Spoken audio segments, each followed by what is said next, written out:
So today we'll continue our discussion on the directional coupler that we started yesterday.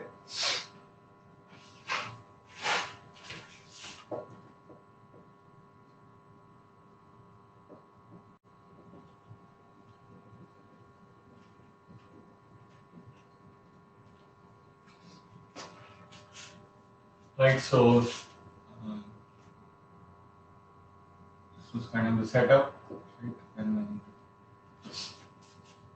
we had two fibers. So this is, let's say, port 1 of fiber 1. This is port 2 of fiber 2. So this is the input side, this is the output side, and the output side also, let's call this 1 and 2. Right, and so we sort of derive the coupled propagation equations in this coupling region here last time, right? So start from there.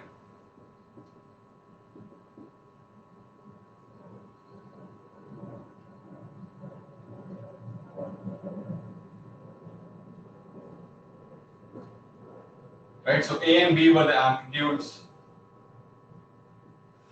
of the field in fiber 1 and 2, or the core of fiber 1 and 2 in this coupling region.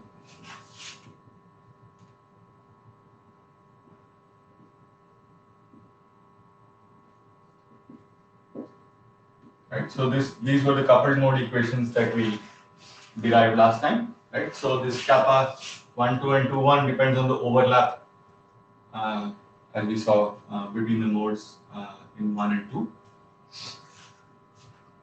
Right, so that depends on the distance between these cores here. Right, so basically, so you can see that the amplitudes in the two waveguides are coupled, and so we can try to go ahead and solve them and get an expression for this amplitude as a function of propagation distance along this coupling region here. Right, so recall this delta beta was just the difference in the propagation constants in the two fibers here. So in general, that could be non-zero. They're not the same fibers. Right. So to solve this, right, you can go ahead and differentiate each equation once more with z. Right. So because we have equations for dA by dz, and then dB by dz depends on A again, right? So if we differentiate this once more, we'll get dB by dz here, which we can replace by A, and then try to get an equation in A, only A. Right, so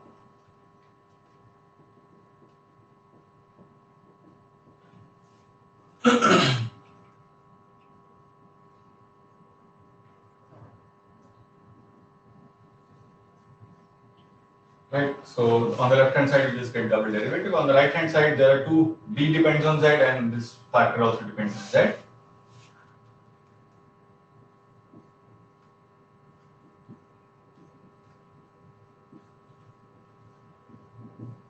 Okay, so we'll first take the derivative of the exponential factors, so I beta, I delta beta, and then second term will have the derivative of B.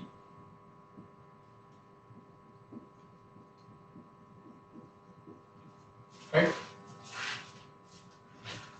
So now this thing is just dA by dz from here. So because we want an equation only in terms of A, if you want to solve for A, for example, right? So this is just dA by dz, right? Here. And then for dB by dz also, we can replace this. So here we replace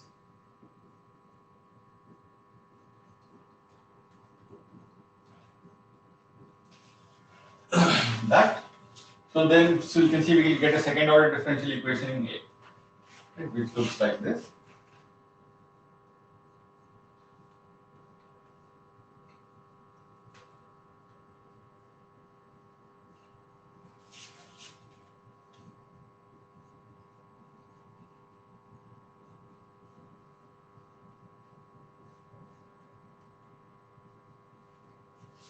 Okay. So it's a simple linear second order differential equations, right? These are constants I, delta, beta, and kappa square. So kappa square you can check from here will be the product of kappa 1, 2 and kappa 2, 1.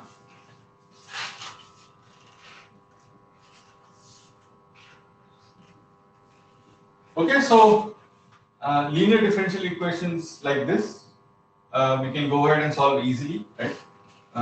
To recall from your basic mathematics or linear algebra course. So if you just assume a solution like an exponential kind of solution, right? So of the form, let's say e to the lambda z.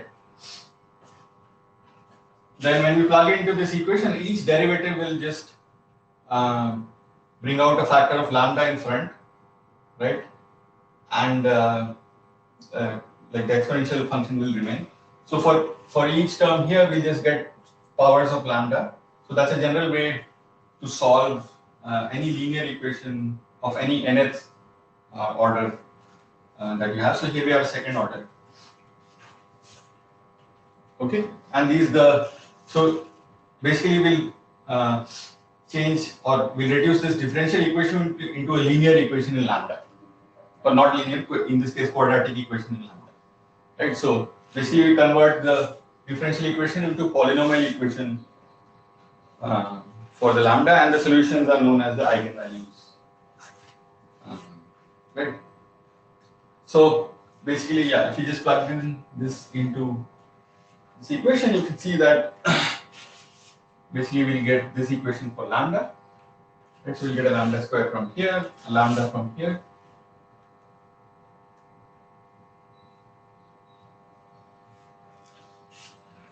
Okay, so this lambda is just some constant. Okay, this is not the wavelength. So this makes yeah, I guess I should have used maybe some other symbol, but yeah, this is just some constant that we are trying to solve for. This is not the wavelength. Right, so we get this equation for this lambda. It's just a quadratic equation, so we can easily solve this, right? So the solutions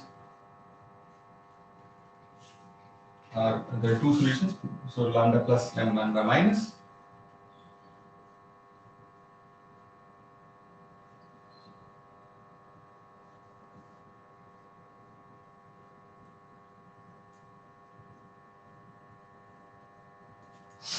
Okay.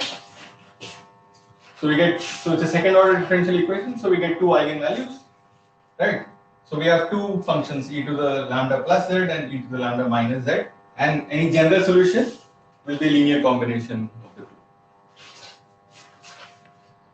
So there is a question, kappa 1, 2 and kappa 2, 1 need not be equal. Yeah, that's right, right? So recall, so they depended on, so one depended on delta n1, right? It was basically the difference in the refractive index profile, the total refractive index profile here, minus just the refractive index profile of one of the fibers, right? And similarly, the other one was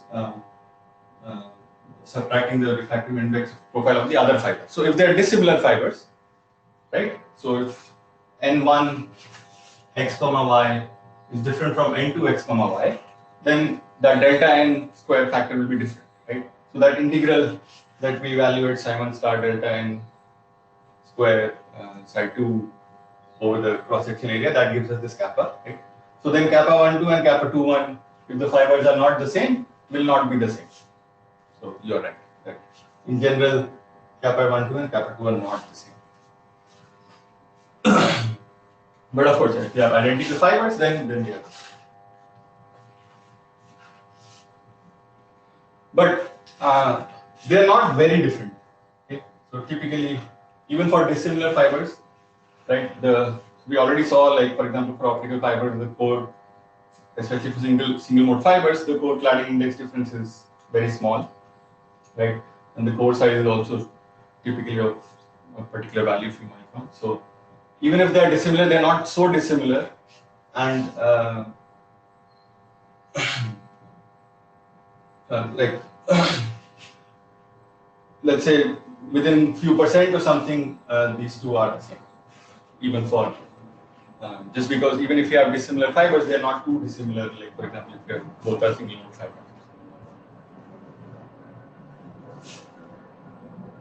But yeah, in general, they need not be the same. Okay, so let's call this factor here square root of kappa square plus delta beta square by 4 as some gamma.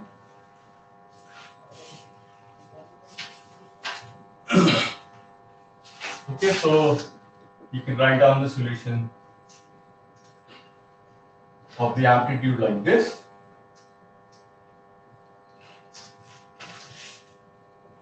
Right, so a linear combination of these two functions, e to the lambda plus z and e to the lambda minus z. So a1 and a2 are right. So the lambda plus has, so both have I delta beta by 2 common, so that's taken common out here. And then the gamma is plus and minus for the plus minus, so we have plus gamma and minus gamma. Right, and then a1 and a2 are constants, which can be determined, for example, from the initial conditions. Right, so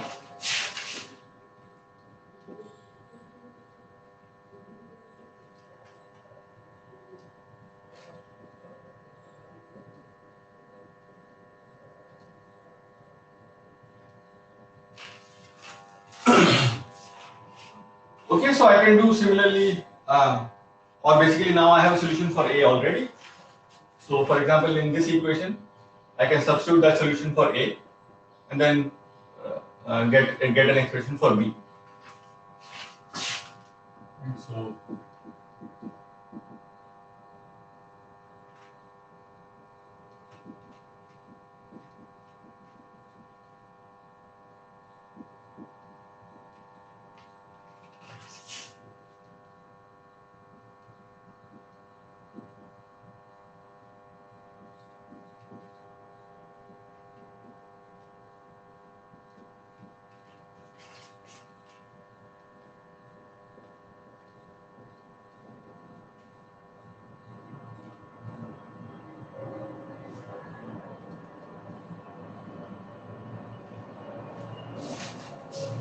right, so B is also a linear combination of these two functions, right? E to the I gamma z, e to the minus I gamma z, but the constants appearing are different. Along with A1 and A2, we actually. But anyway, so depending on the initial conditions now, we can find out what A1 and A2 are and get the exact solution, right? So, for example, a popular initial condition would be that if I launch power only in one of the fibers here at the input, right? So,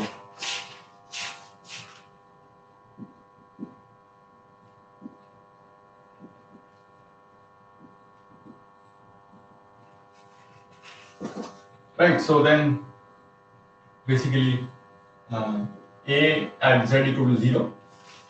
Okay, so let's say this is z equal to 0 and then the length of the coupling section is some L. So A of 0 is some A naught, right, which depends on the power that I launch, right? So mod A naught square will give me, for example, the power that I launch in this fiber, right? And then B of 0 is 0.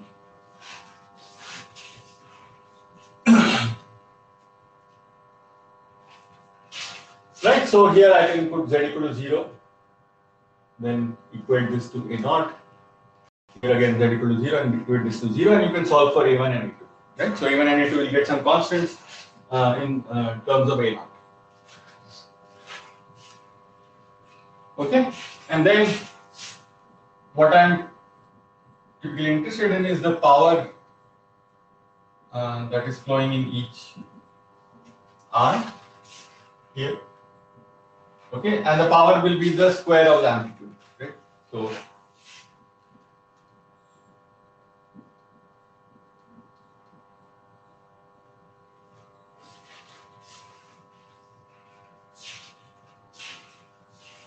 right? So once we solve for A1 and A2 in terms of A0 and then take the mod square to find the power, you can see this comes out to be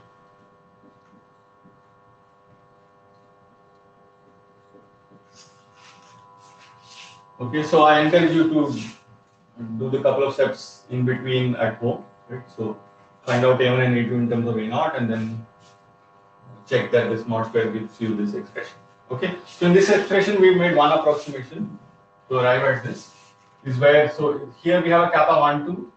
We've just assumed that to be roughly kappa to get this expression. Otherwise, the expression that you get is a little bit more complicated. It has both kappa 1 to kappa 2. But if you make this approximation, again going back to the discussion we just had, right, typically even for dissimilar fibers, kappa 1, 2 and kappa 2, 1 will be within a few percent. So we can sort of assume kappa to be equal to kappa 1, 2 equal to kappa 2, 1 for most cases. Okay, so if you make that approximation here in B, then we get this expression. Okay, so just check. So that's the power in the first fiber, and then the second fiber.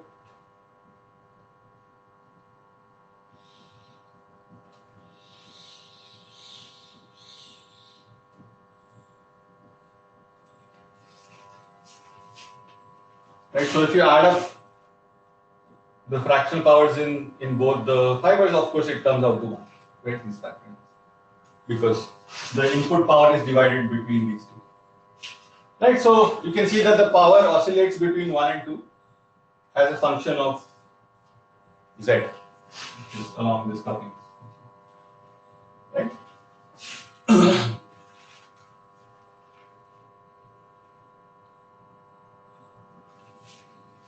Okay, so yeah, so it was here. So gamma was, yeah, we have written already.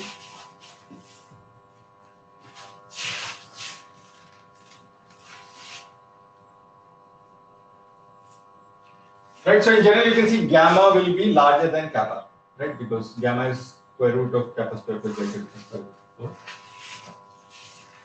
So it is at least equal. So if delta beta is 0, then gamma is equal to kappa. Otherwise, it is larger.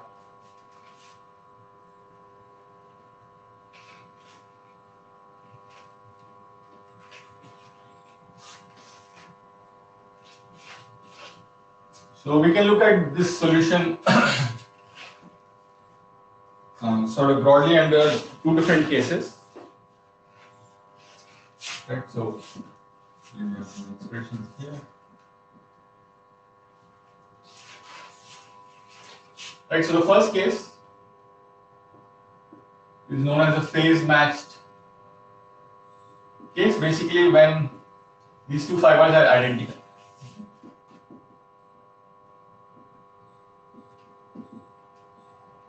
So if they are identical, basically the propagation constants in these two are the same, which means delta beta, which is the difference in the propagation constant, is 0. Right? Or in other words, from there, kappa is equal to kappa.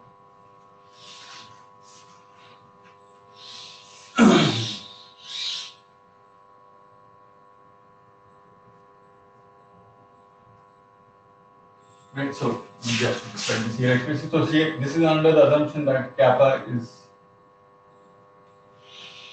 1 and kappa 1, 2 are same with kappa.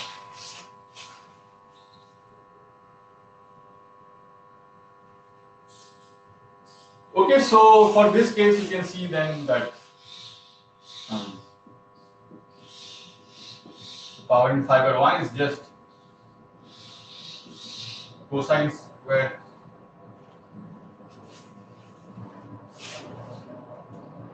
and the power in 2 is just sine square.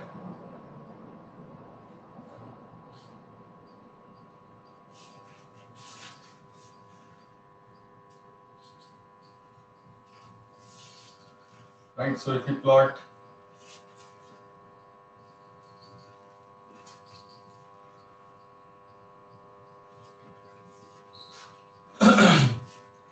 So the power in both both the waveguides as a function of the coupling distance. You get a sinusoidal dependence like this.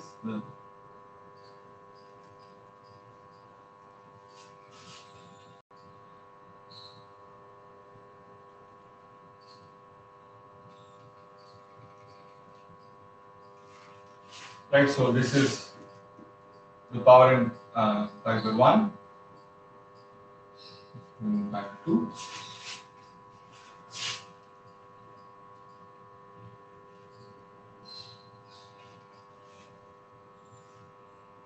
Right, so at a distance,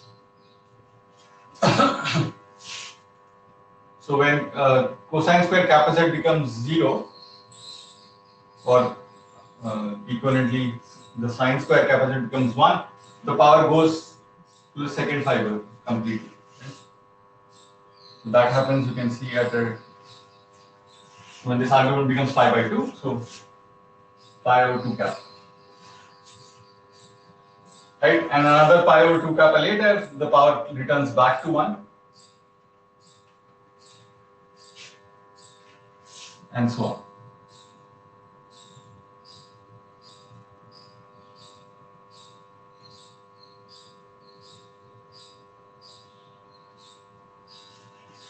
Right, so basically depending on whatever ratio we want to split the power, we can control, basically we can design the coupler to have that particular length such that basically we get that ratio, right? So for example, if you want a 50-50 coupler, so basically we want to divide the input power here equally into at the output 50% into the two arms, then basically we can choose where this becomes 0.5, right? So that happens at pi over 4 kappa, right? So if we choose this length L equal to pi over 4 kappa, then we get a 50-50 coupler or 50-50 power splitter.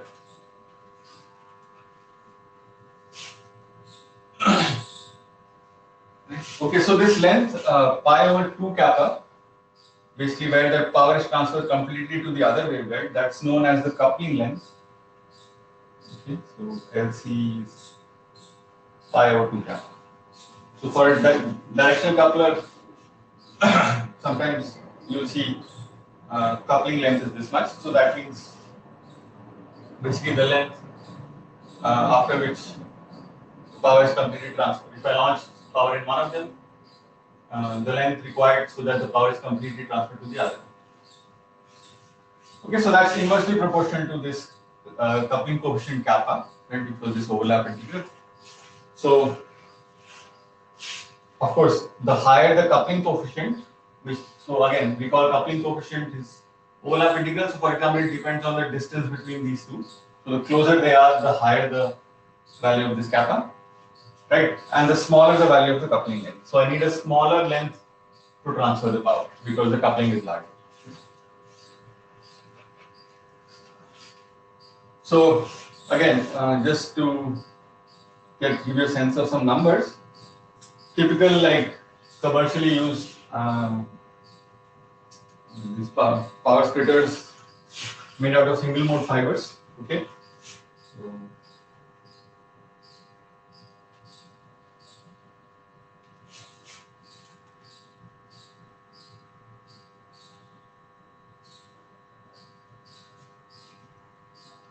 this kappa is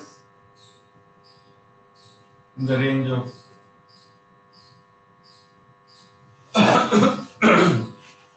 let's say 0.3 to 0.8 per millimeter. Right, so kappa has units of per length, of course. Right, so basically a coupling length of few millimeters.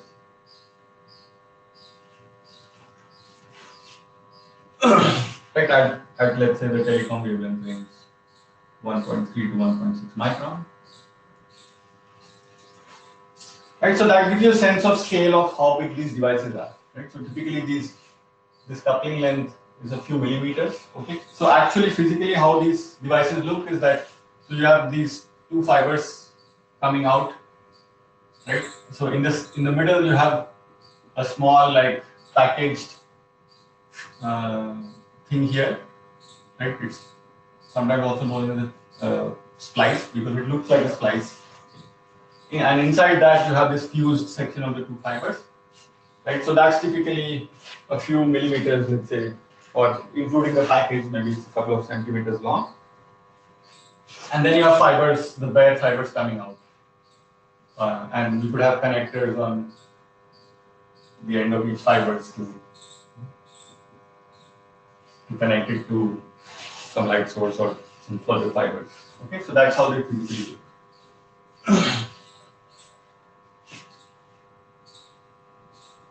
Right, and so basically you can get couplers for any kind of splitting ratio you want, right? So 50-50 or 90-10.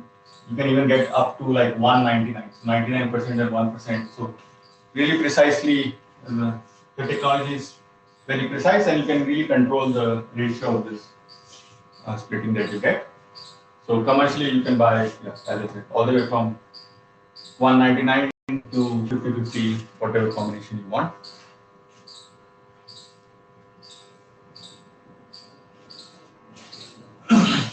Okay, so now let's look at the other case. This is the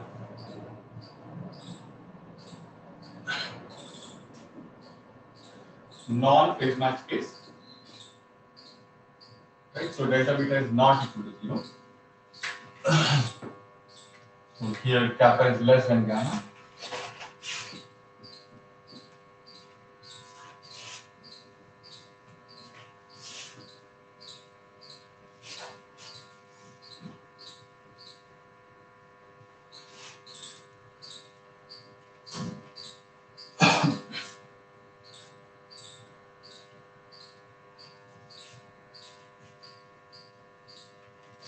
Okay, so now if I want to see how this the power variation with distance looks like. So that of course now depends on the value of delta beta, right? Because we have gamma here which depends on delta beta. So for different values of delta beta, I'll get different curves.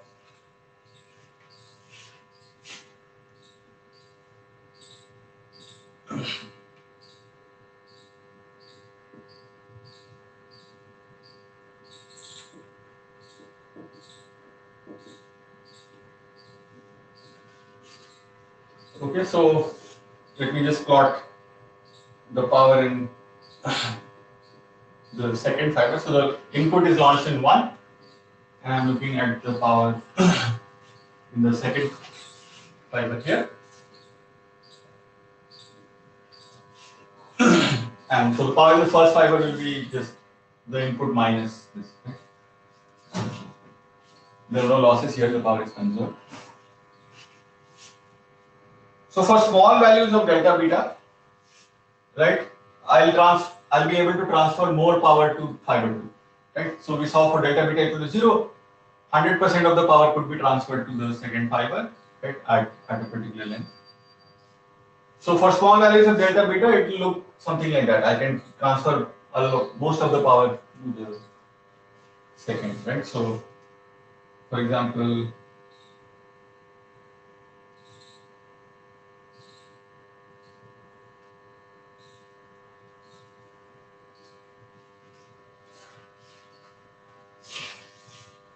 okay, so this is, let's say, okay, so this is for delta beta. So the relevant quantity here, so from here, right, I can write this P2 by P10 which I am plotting.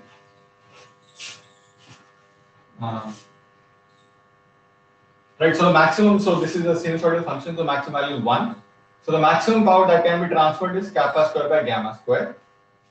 Right, and gamma square you can see is kappa square plus delta beta by square. So this I can write as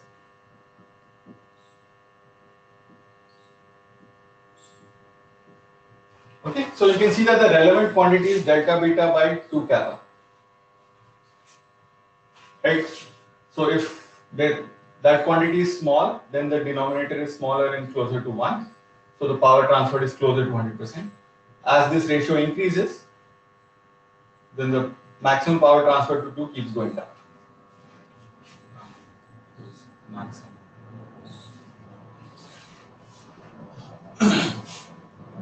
Right, so this is for example, delta beta by 2 kappa of 0.1. Right, so the wave vector mismatch, the propagation constant mismatch is 10% or 20% of the coupling coefficient. Right, so you can see, so if this is 0.1, then 0.1 square will give me 0.01. So I'll have 1 divided by 1.01. So that's about 0.99. So almost 99% of the power I'm still able to transfer to the second pair, right? So if I plot on the x-axis kappa z,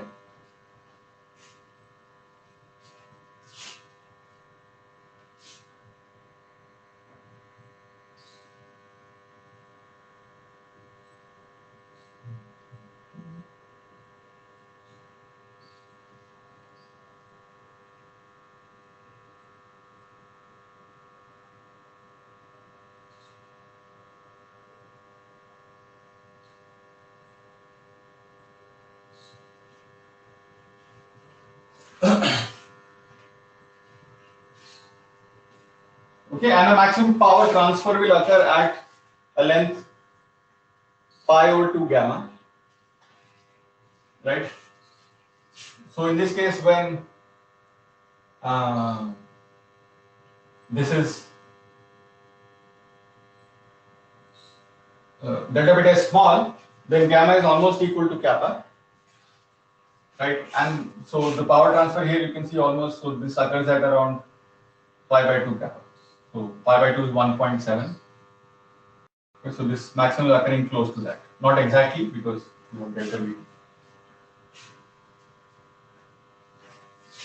Okay, so now if I increase delta beta or this ratio delta beta by 2 kappa.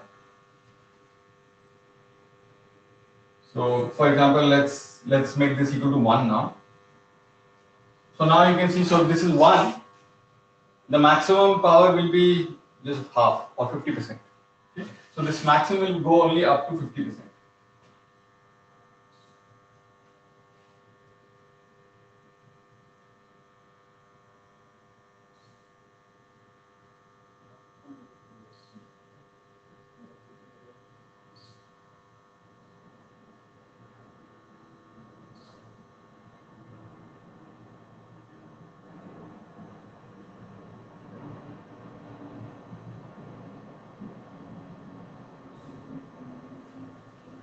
Okay, so this is for this dotted line is for delta beta by 2 kappa equal to 1. Okay, so of course the maximum power transferred to the second waveguide is now much slower, so it's 50% now. Also, the transfer is happening faster, right? So you can see that these oscillations are now faster compared to this case, right? Again, why? Because that depends on gamma, right? So higher the value of gamma, the faster, because the period of this function is pi over gamma, right? So as gamma increases, the period decreases. You'll get faster oscillations, right? So if you look at the other extreme case, so now let's look at delta beta by 2 kappa equal to 5. So then the maximum power transfer is very small, right? Because this becomes now 25. So this only goes up to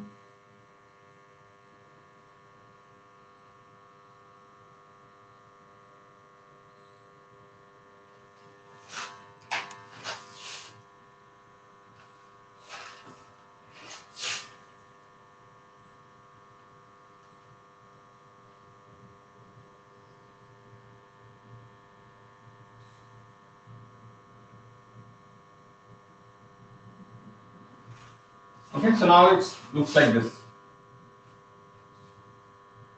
This is for a large phase mismatch.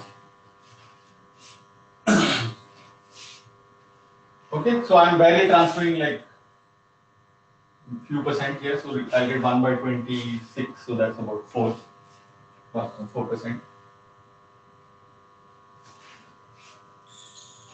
Okay. And also the power is getting transferred back and forth very fast. I mean, the amount is very small. So if you want to look at the power in fiber 1, that will be 1 minus this, right? So for this case, for example, the power in fiber 1 will look like this, right? So most of the power stays in fiber 1, very little is transferred to 2. So as the phase mismatch increases, this delta beta by 2 kappa increases, I transfer less and less power, and also that happens faster.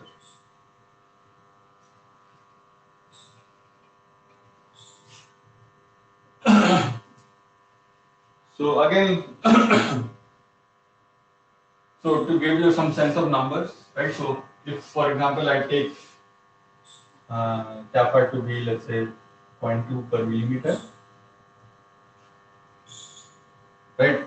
So if I want to transfer, or like if this transfer efficiency, right? So this maximum value, if I call this the efficiency of the power transfer. So if I want, let's say, this power transfer to be less than 1%, this means delta beta, so that you see depends on delta beta by 2 kappa. So that means delta beta has to be greater than 4 per millimeter. Okay. So now let's see what that corresponds to in terms of how dissimilar the fibers need to be. So again, recall delta beta. So beta is 2 pi by lambda times this n effective, right?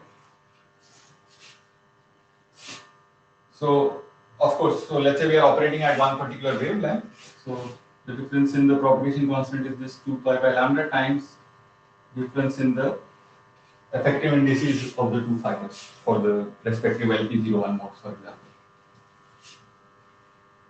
Okay, so basically for delta beta, this value 4 per millimeter. So let's take lambda to be 1.3 micron. Right, so from that we can get what delta n effective should be. So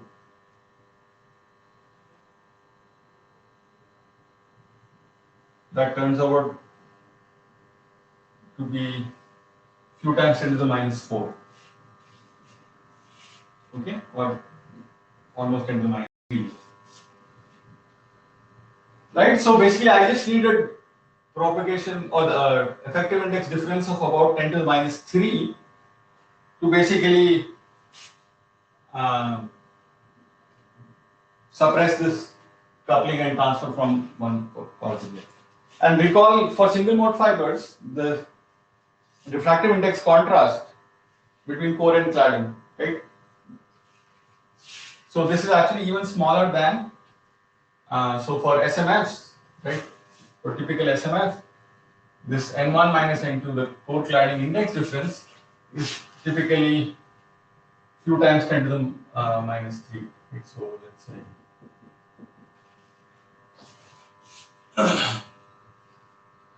Right, so you can see that basically these fibers need to be extremely identical, right? If I want efficient power transfer, even a very small dissimilarity, right, which is typically even smaller than the typical values of the core cladding index difference that I have, right, can basically kill the coupling. Okay. But as I said, routinely, I mean, there are commercial devices available that you can get for 100% transfer, whatever ratio you want. So you can see how precise this optical fiber manufacturing and this coupler manufacturing technology is. Right, and we can also control. They can also control the amount of dissimilarity here to levels better than this, right? So to basically, let's say I want maximum 50% transfer or what that can be precisely controlled.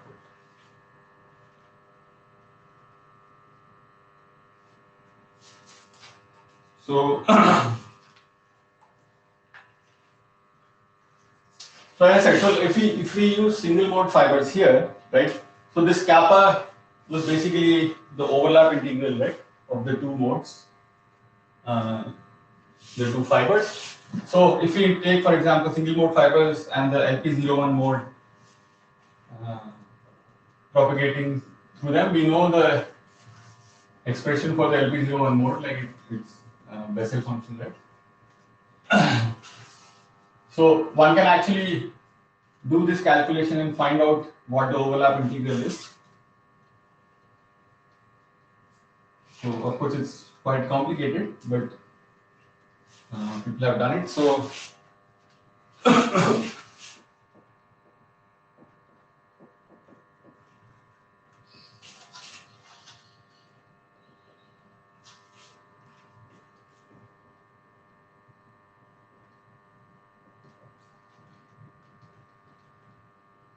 right, so if we use the LP01 mode profile for the step index fiber,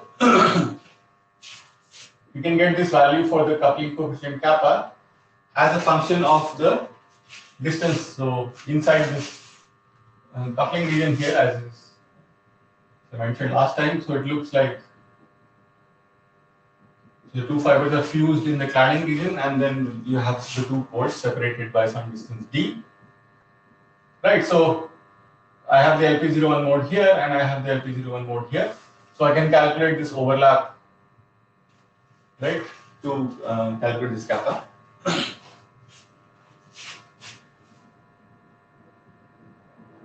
LHS of the expression at the bottom left, you mean this one here?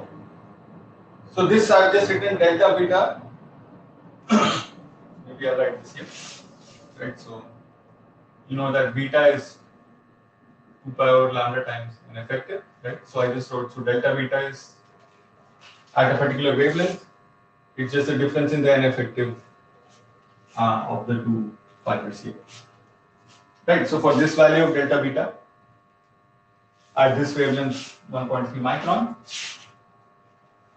the n effective comes out to be about 10 to the minus 3. Right, so that's the level of the dissimilarity I need here. Right, so n effective, you know, is between n1 and n2, which are close to each other. So basically, what this is saying is, so for example, what should be the difference in the refractive index of the cores of these two fibers, right? So that level you can see is much lower, or is even lower than the typical core cladding index of each fiber. So that's the level of control you need.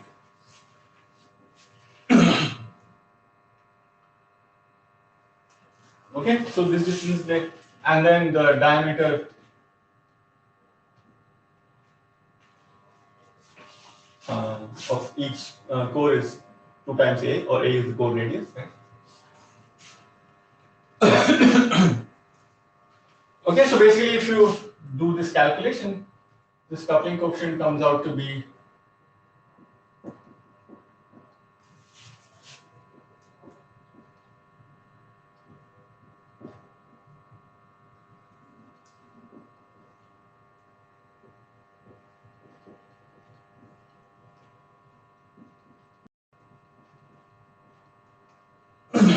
okay, so this UWV are the usual UWVs that we had defined when we were finding modes. Okay, so recall, so U was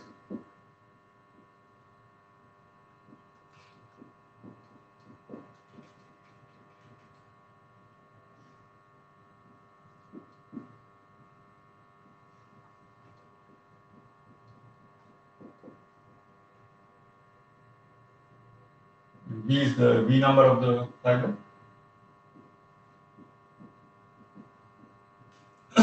Right, so you can see the wavelength dependence, of course, it's coming directly here, but also these UWB depend on wavelength because K0 is 2 hertz. Okay, and this K capital, so this is the modified Bessel function.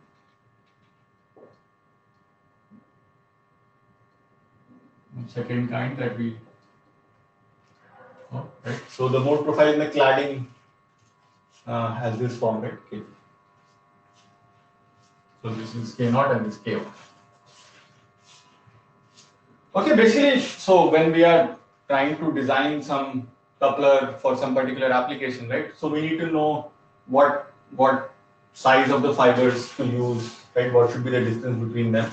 So depending on our application, we find out what coupling constant we need, and then from this expression we can sort of get the fiber parameters. So of course this is again a complicated expression in terms of these Bessel functions, etc. So there are simpler empirical formulae which have been found out again. So for example, if you use the Gaussian approximation for the mode profile here, right? And so you can get some simpler expressions.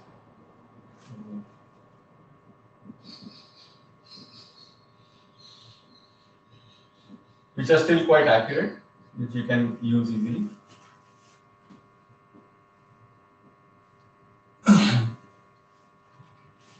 Okay, so this coupling coefficient now in terms of this separation between the cores and the V number.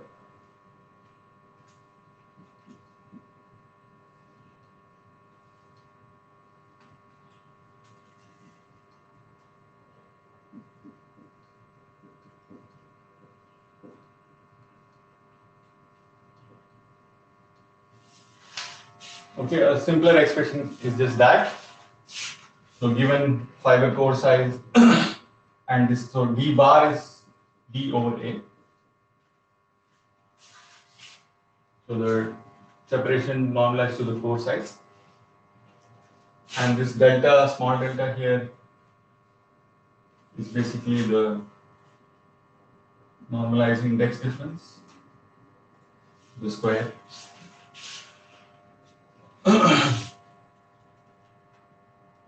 Okay, and these ABC are some empirical constants, so which depend on the V number. So, for example,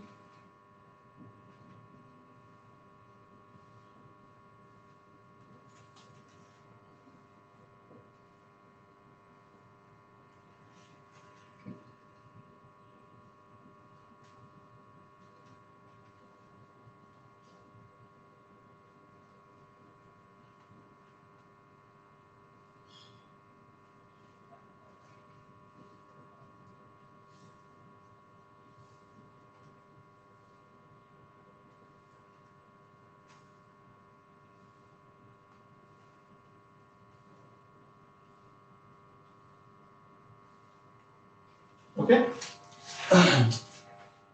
So, given a fiber of, so this is of course valid for identical fibers here. So, given fiber of certain core size, certain core cladding refractive indices, and a wavelength of operation, which will give me the V number, I can calculate what the coupling coefficient is.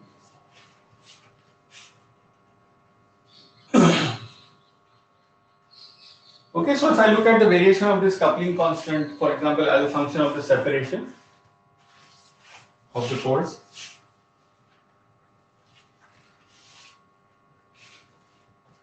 So of course, as the separation increases, the coupling coefficient will go down because the overlap between the two modes will be smaller and smaller, right? And you can also see that from here because D is coming in the exponent, negative exponent.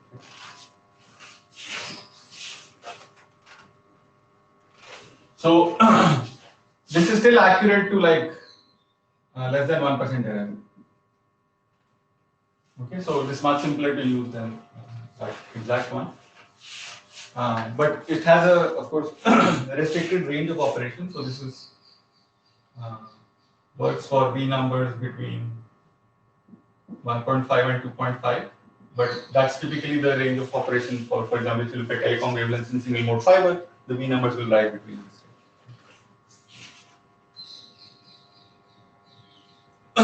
and so it's also valid for a particular range of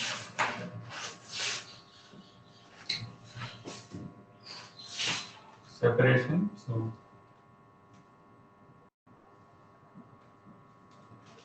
okay, so this normalized separation d over a has to be between, so the distance between the two has to be between twice like the core, so core diameter or 4.5 times a. To use this empirical formula.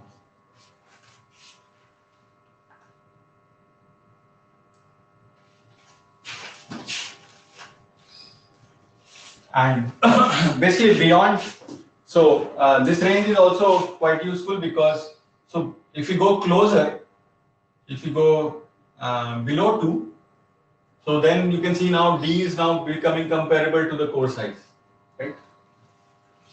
So then we'll go into this strong coupling regime and our analysis that we did. Remember, we started with a weak coupling regime where we wrote the mode here as a linear combination of the modes in individual fibers. That won't be valid anymore because they are now so strongly interacting that you have to basically solve for the modes in this new structure. And I cannot write it as this linear combinations of the individual fibers, right? So typically this D is not, we don't go below 2 for that reason. And then if you go beyond, so let's say D bar beyond 5, so now this is much bigger. So beyond 5, basically the coupling ratio falls to such a low value that basically they are almost acting as independent fibers anymore. They are not coupling to each other anymore. Okay. So typically for most couplers, this would be the range of operation anyway. Okay, so that's also more clear from, if you plot the coupling coefficient as a function of the separation.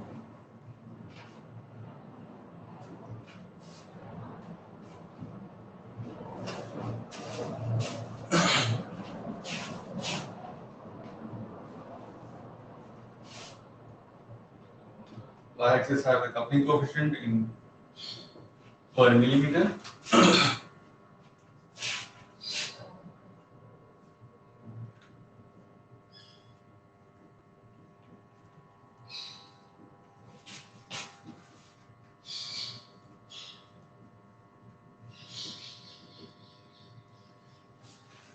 And then the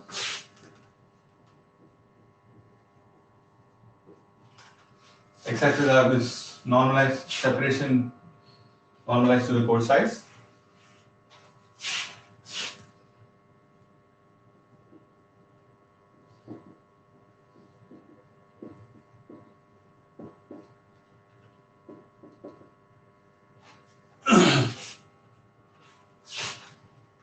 Okay, so basically the coupling coefficient sort of falls exponentially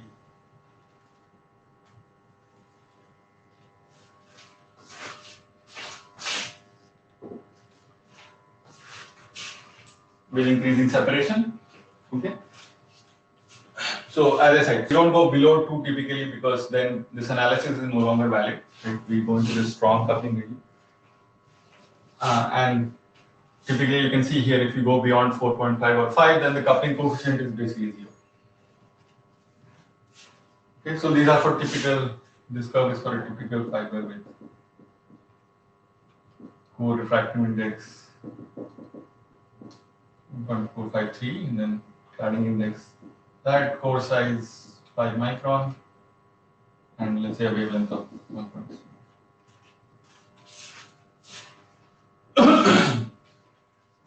Okay, so if I, for example, go to a wavelength, so let's say I go to 1.5 micron wavelength, which is slightly higher, then this curve will shift. Right? So one way to see directly from here, the V number will change. Right? And when I change the wavelength, V number changes, so this ABC constants change. And physically, you can imagine as I increase the wavelength, the mode is now less confined in the individual fibers, so the overlap integral goes up. Right? So the coupling coefficient goes up. Right? So this is for 1.3 micron, for 1.5, it will look something like this. Right? So slightly higher coupling coefficients. 1.3, then this will be.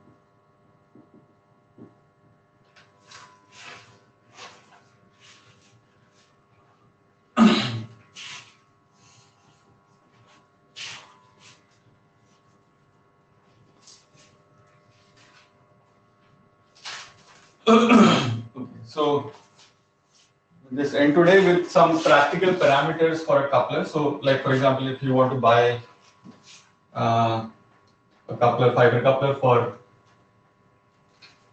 some application, some experiment that you're setting up. So typically, the data sheet will have some parameters.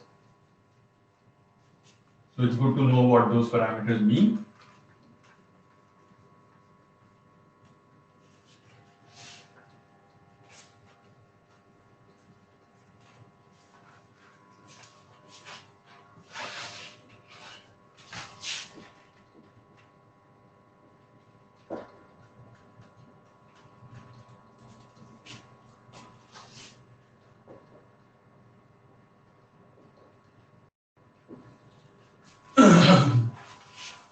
Okay, so let's draw this again.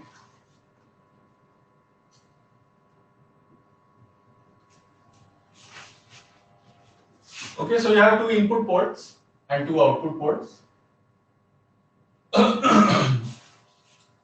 Okay, so typically, let's say this is the input port from which I launch my power. So this is my input power.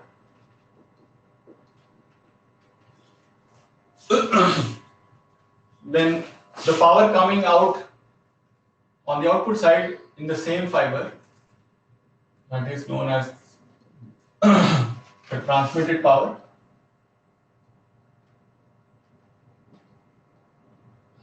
P sub T, right? P sub I is the input power. And then the power coupled to the other arm. This is known as the coupled power.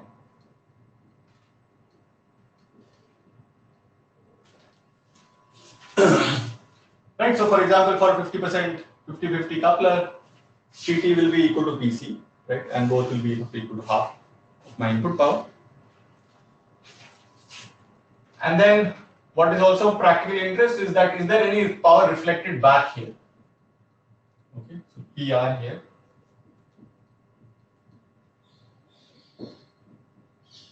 Back into the other input port. Okay, so ideal for an ideal coupler, as we saw, whatever power we send in should be split in these two depending on whatever this length and coupling coefficient is, right? And so ideally this reflected power should be zero. Should be no reflected power back. But again, because of practical manufacturing defects here, sometimes like there is a small reflected power back. Right? So for example, if you're using this particular fiber arm in some other experiment or some on communication network, then that can affect. Right? So if you look at a data sheet of any fiber directional coupler, the power splitter, you will see these parameters. So one is called the coupling ratio, R. Okay. So in percentage, it's basically the amount of power coupled to the other fiber. Right? So PC divided by, so the total output power, PC plus PT. So what is the fraction of the coupled power to the other? Okay, so for example, yeah, as I said, so for 50-50 couple, this will be half, right? PC will be equal to. And typically, sometimes this is quoted in dB.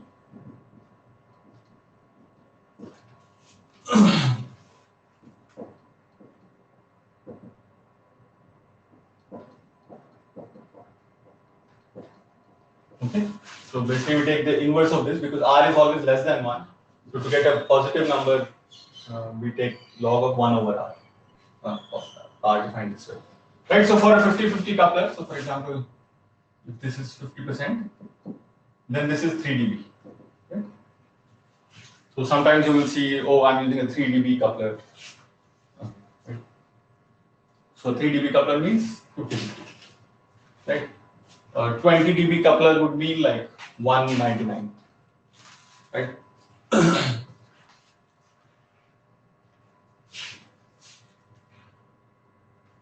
Then another parameter which is quoted is excess loss. Okay, so again this is typically put in dB. So this is basically how much. So in our analysis, basically we didn't take into account any loss. We assumed the power the coupler is sort of perfect, right? Whatever power you launch here is split between the two output ports. But again, because of manufacturing defect, there could be some power lost here in the coupling region actually. So it's the ratio of the input power to the total output power, right? So ideally this should be equal, right? PT plus PC should be equal to PI. So the loss should be 0 dB. But so typically there is some finite loss. But for commercial nowadays, like the couplers are pretty good, and most of them will quote less than 0.1 dB excess loss.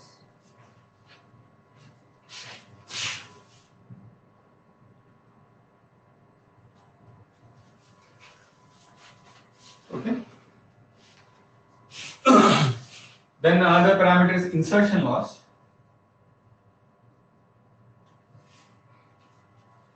Okay, which is also dB. So that's just the fraction of the input power coupled to the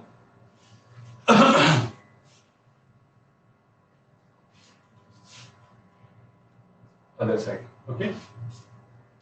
So if you compare it with here, right, coupling ratio, you can see that the insertion loss will be always greater than the coupling ratio. Right. So again, so I have some input power, some of that is lost here, and the rest is divided between PT and PC, right? So PI is always greater than PT plus PC. That's where we get this excess loss, right?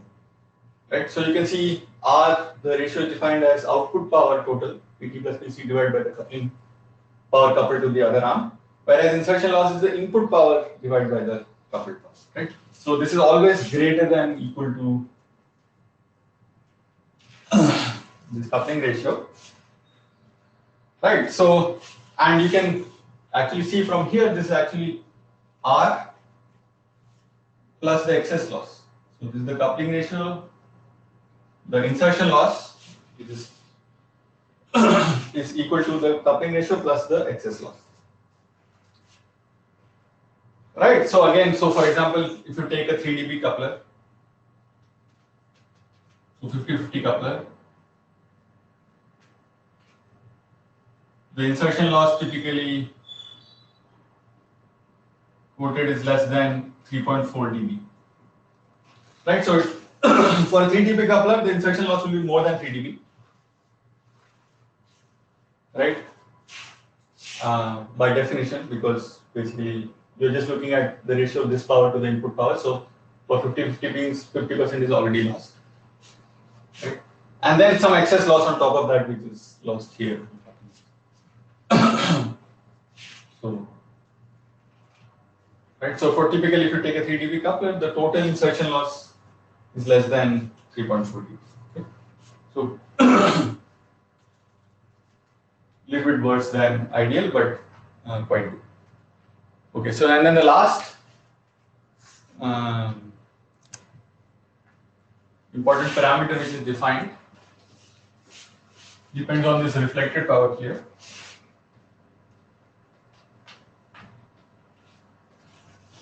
Okay, so that is known as directivity.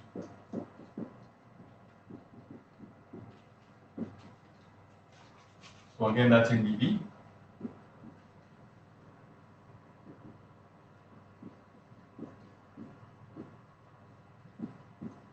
So it's the ratio of the reflected power to the input power.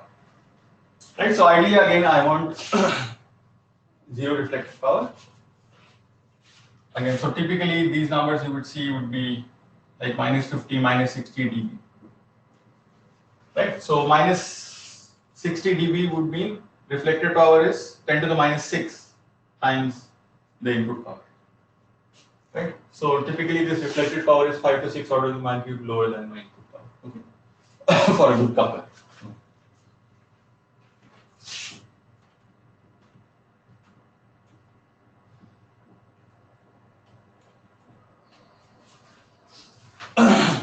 Okay, so if you want to use some coupler for some application, then you're looking to buy some particular coupler, then you would look at these parameters which are quoted in the spec sheet for it.